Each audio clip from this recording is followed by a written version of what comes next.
I chose to do Mimic for my literature log, and the book I was reading is Brave by Rose McGowan, and it is an autobiography.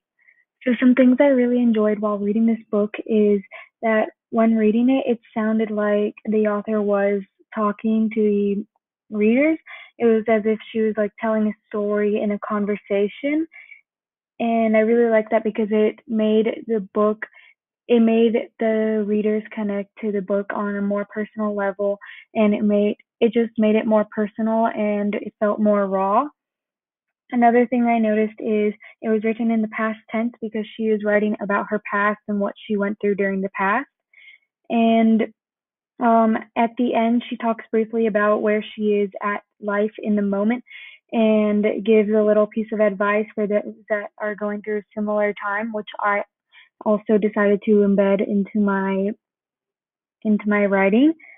And one other thing is in the middle of like a paragraph or in the middle of her story, she'll just switch to present tense and say something like, I wish I knew better, or if only I knew better. And I decided to do that also within my story to make it more personal and make it more raw, showing that she has changed. So it shows character growth within years apart.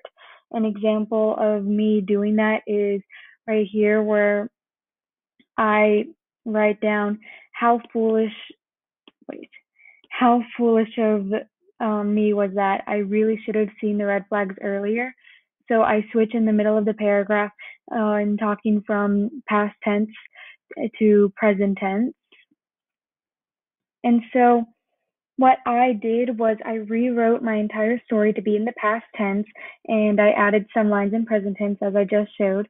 And I did a brief 1 to 2 paragraph story of like present tense at the towards the end, talking about where the character Clara is now, and just showing like how she has changed and grown, and how her family has changed and grown over the years. And she gives a little bit of advice to the readers to make it more personal. So she like talks to the readers at the end. I can go show that right now.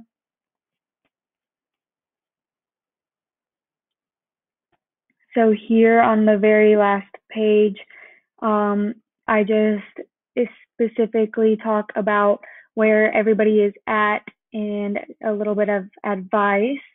And so I talk about how Marcy was, how Lucy was, how Eliza was. I talk about how everyone was, and I give a little bit of advice right here to help.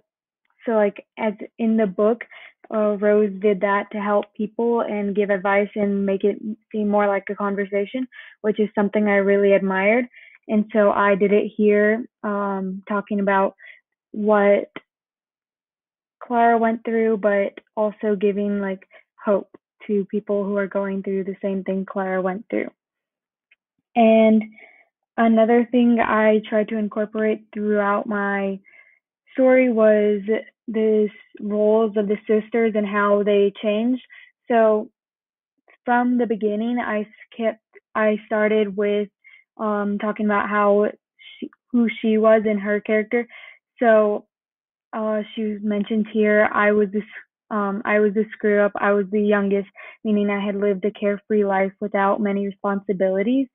And so that talks about so this just shows who she is before she becomes the middle sister, before she takes on the responsibility of being the mediator, of being the one that glues the family back together. And